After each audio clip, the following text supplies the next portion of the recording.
Απόψε χαιρετώ τη Θεσσαλονίκη με ένα αντιπηρετιστικό μήνυμα. Είμαι εξαιρετικά ευαισθητοποιημένη όλα αυτά τα τραγικά γεγονότα που διαδραματίζονται στη Λιβύη. Το πιο λυπηρό είναι ότι τα χρήματα αυτά του ανέατου πολέμου είναι τα παιδιά. Σήμερα φοράω τη σημαία της χώρας μου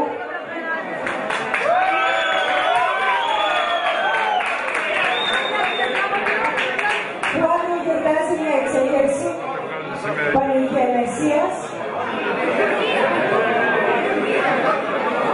σημαία της Λιβύης για να περιλήσω τραγουδώντας. Το σημερινό μου πρόγραμμα είναι αφιερωμένο σε ένα ειρηνιστικό μήνυμα αγάπης για τα θύματα ενός πολέμου που μένεται στη Δυτική Λιβύη.